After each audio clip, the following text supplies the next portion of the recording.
Would you like more money in just 17 seconds? Yeah, you heard that right. Do you want more money in just 17 seconds? Well, I want to share with you the most powerful law of attraction technique to manifest more money quickly and get yourself in alignment, your energy, your vibration, your mind, your consciousness in alignment with prosperity so that you can see it, feel it, and attract it into your life. This is Jake Ducey with JakeDucey.com, and let's dive right into the video.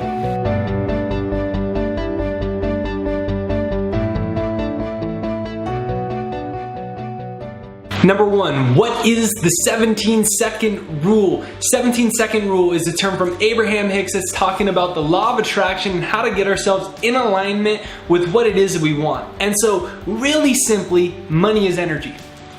What's prosperity? It's a state of consciousness, it's an energy, it's a frequency, it's a vibration. It's a place that we're living from, therefore what we're experiencing in our life is that. Just like when you turn the radio FM station to 90.9, that might be lack of abundance, whereas 98.4 is total abundance. The way we're coming from is attracting money or the lack thereof, because money is energy.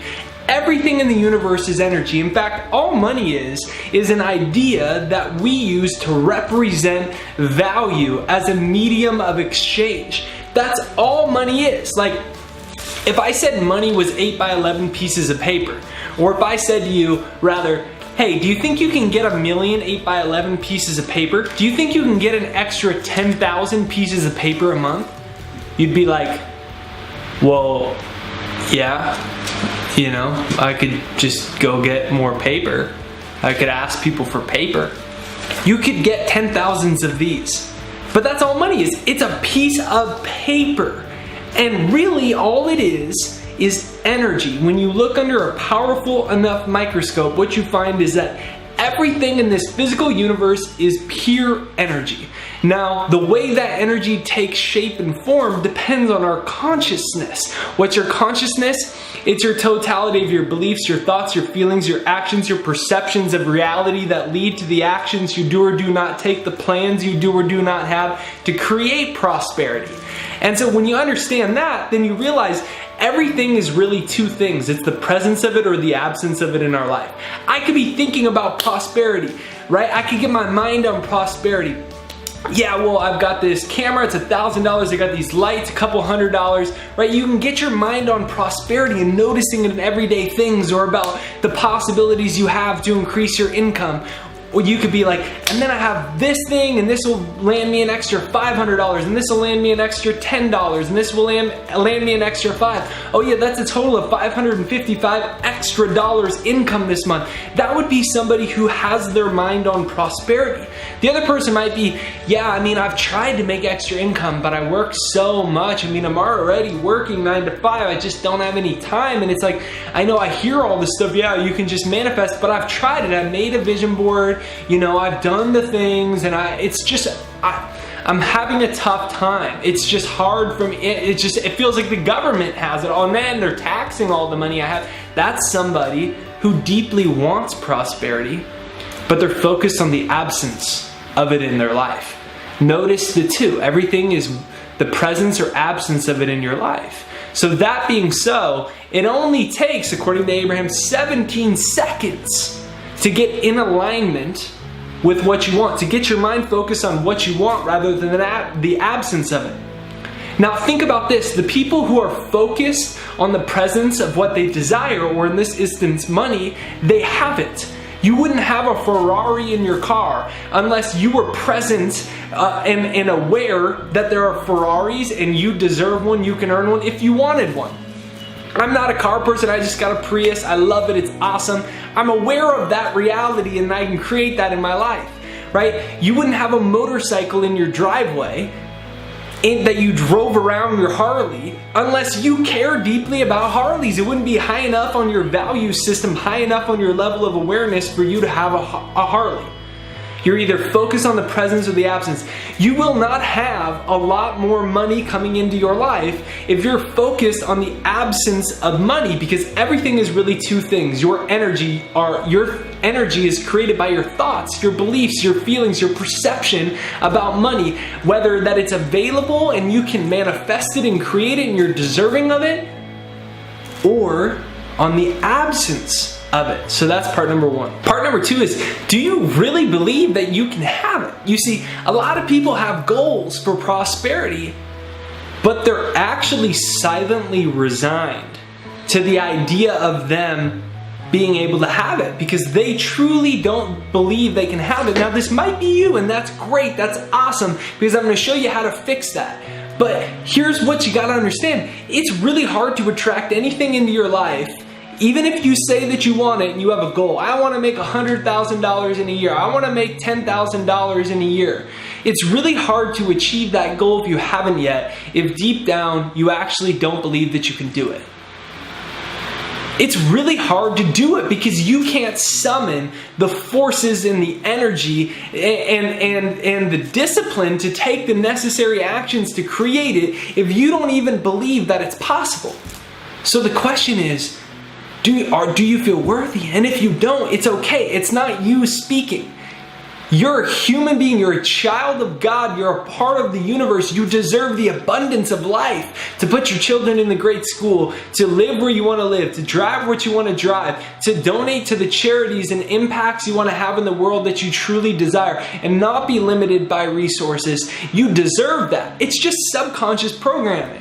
And so to change that for me, I started hypnotizing myself. If you could download my free success hypnosis, jakeshypnosis.com down below, and you can use that. It's free. You can use it to train your subconscious mind. But just remember that the question is, do you really believe that you deserve it? And so if your goal is $700 billion and you legitimately don't think it's possible, it might be better to start with something that's a stretch, but not totally out of the realm, so at least you take some steps to make it possible. If we don't believe something's possible at all, any way, shape, or form, even the Wright brothers who achieved the impossible, they believed it was possible for them to bend a piece of metal and fly it over the ocean.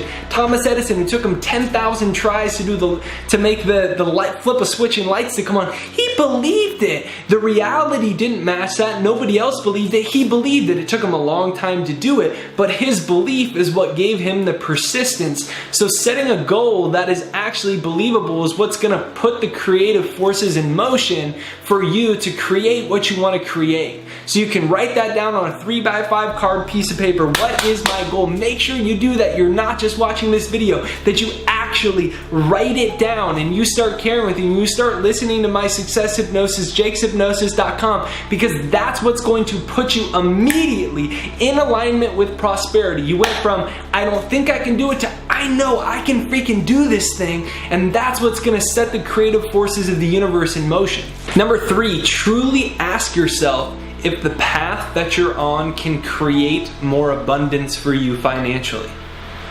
Because you only have so many hours in the day. And that if your plan for the next 10 years of your life it's just not even realistic for you to create more prosperity, it might be time to consider another plan. Now, I'm not saying that you can't attract amazing prosperity out of nowhere. It's happened to me, and I'm sure it's happened to you in some shape or form in your life. But what I invite you to consider is, do you have a real plan? Because what can happen is we can get stuck in the idea that we just consciously believe that the universe is this great abundant place and it'll provide for us, but we're not taking necessary steps to meet the universe halfway. I say the universe will show up when your life levels up. When you level up in your choices, your courage, your decisions to go big or go home or not go at all. Right? Like my life partner Ashley always wanted to be a successful artist, but she was not taking the necessary steps to do that. That's how she wanted to create wealth and prosperity and earn a living in her life. She was working 50 plus hours a week managing a clothing store, and she was not in the place for the universe to start throwing people, places, and things at her for her to start to walk the path of her dream life, being a prosperous and successful professional artist. She wasn't in the space for the universe to meet her halfway and conspire for her benefits. And if that rings true to you, then here's something to consider. If that's a path that you might be on in some capacity, it doesn't feel like it's truly your path that will create abundance and prosperity for you. Either there's a financial cap limit, or it's just not your dharma, it's not your purpose, it's not your path. Then the question is, what is it? So Ashley and I sat down and we said, okay, what's your path? How can we start to make this art happen? And she was working 9 to 5, and it started with, on Sundays, her therapy and release from working this job she didn't want to be at was to start working on her art. She'd never really done it consistently over a long period of time since she was little. That turned into her working all weekend and all night after she got home from work. She became in love with this process of getting her art out there in the world. Eventually she sold a $10 piece, then a $50 piece, then a $100 piece. All of a sudden, a few months, and she's saving all that money, 100% saving it. She's not spending it. This is very important. And she's saving all that money, and it gets to this point where she's making $200 a month off her art, $300 a month. And then she's like, maybe if I cut my hours at work a bit, I could make more money off my art. So she slowly phases from 50 hours a week to 30 hours a week. And then her income for art kicks up to $500 a month. Then she's like, what if I cut to legitimate part-time? Can I cover my income doing art? Then she does that, and then it's maybe I should quit my job. And then she does that, and that's when her business took off to 5 figures a month. It was a slow process, but it started with a real vision and a real plan, and that's what I invite you to consider. And if you're in a job that you don't want to be at for forever, a lot of people say, just quit it. I don't believe that. I personally believe, this is just my belief, this doesn't need to be yours, that you can use your job as an investor to start saving the money, to start funding your path, to start giving you a blanket of security to eventually leave that. But if you do it too prematurely, oftentimes you haven't had the plan in place to start to supplement that income and create more thereafter. So that's the question to ask. Is the path that I'm on available to create wealth? Well, if I'm at a job I like, is there a conversation that I can have with my manager, with my boss, about what are ways that I can be more valuable, so over the next 12 months I can earn more income? Are there commission structures that I can be involved with? Is there any type of bonuses that I can be eligible with? Is there any sales position? Right? Asking those types of questions, so I'm putting myself in a position where I'm giving prosperity the necessary attention, so the universe can then meet me halfway. Number 4, 2 becoming challenges. I invite you to 2 challenges. The first challenge is to get clear on what your financial goal is and a plan to achieve that is. Now, your plan isn't going to happen always. It may happen for you, but I found for my own life that it doesn't quite happen always in the time frame that I want. So I may set a time frame, but I'm also detached from it, knowing that I'm going to keep achieving and moving the needle forward, even if it's hard. Just like Thomas Edison believed he could flip a switch and make a light come on. He failed over and over and over again at it, but he believed it, and that's what gave him the persistence to go 10,000 times until he actually achieved it. And so my invitation to you is to actually write that down. Actually write down on a 3x5 card what your goal is. And then on an 8x11 sheet of paper, full sheet of paper, you can write, what is my actual plan to do that? Some steps I can take. Now, the universe is going to create a lot of new plans, resources, invite new people into your life, but this is going to help you take the first step forward with that. And when we start to do that, amazing things happen. So that's the challenge number 1. Challenge number 2 is to read 1 prosperity book every single week. If you can't do that, start with every other week. Push yourself to become a different person, to become more skilled, more knowledgeable, more working through your old thought patterns around money. Challenge yourself to be a different person, because success is something you attract by the person that you become. And so those are my 2 final challenges to you. Download my free success hypnosis down below, jakeshypnosis.com. One of the things that's so difficult is our brain gets wired in a certain way. Every time you have a thought, you actually fire brain cells. And so what happens is, our brain hardwires in a certain way. It's called Hebb's Law. Hebb's Law simply states that brain cells that fire together wire together. So when we have the same thoughts around money, around self-worth, around confidence, around what's possible, or we get similar life results over and over and over again, our brain wires in that same way, neurochemically speaking. And so we put together a neuroprogrammer that's designed in order to start to activate different parts of the brain to trigger and cement new realities, new belief systems, to make your brain hardwired for what you want rather than what might have been programmed inside of you. So you can demo that. It's thesecondmind.com, thesecondmind.com. That's down below too. And you can start to use that, and you can start to train your mind in that way. So that's down below. You can check that out too. Make sure you hit the subscribe button in the corner, and when you hit it, there's a bell notification. YouTube doesn't let you know about my videos just because you subscribe, so make sure you hit the bell notification as well, and I'll see you on the next video. I am wishing that this speaks to you. Let me know what part speaks to you the most down below, and let me know, did you actually make the 3x5 card with your goal on it?